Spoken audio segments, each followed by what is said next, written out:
কথায় যে আসলে বুলি জানতে পারে শুধু অগ্নি।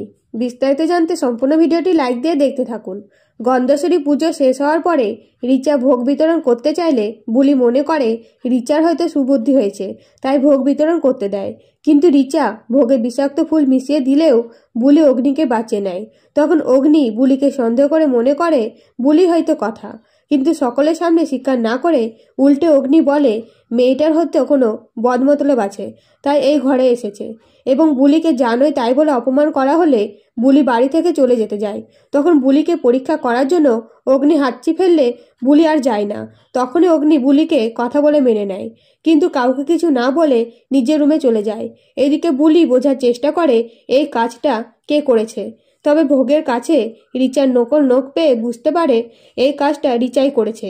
তাই অগ্নিকে রক্ষা করার জন্য বুলি অগ্নির খাবারের দায়িত্ব নেয়।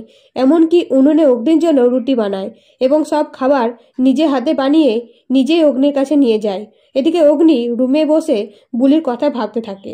তৎক্ষণাৎ বুলি রুমে খাবার নিয়ে যেতেই অগ্নি বলে, তুমি এসেছো কেন? আর আমার জন্য এত চিন্তা করছো কেন? তুমি কে? সত্যি করে বলো তো। আমার খাবারে বিষাক্ত ফুল মেশানো হলো, যে ফুল কেউ চেনে না, কিন্তু তুমি চেনো। এমনকি আমাকে খাবারে বিষ মিশিয়ে খাওয়ানো হচ্ছিল, তাই নিজে আমার জন্য খাবার এনেছো। শুধু তাই নয়, কথা যেসব কাজকর্ম করতো সেরকম কাজকর্ম তুমিও করছো, এমনকি দেখতেও হুবহু কথার মতো।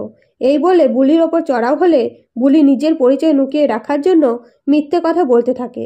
তখন অগ্নি বলে, আর কত মিথ্যে কথা বলবে?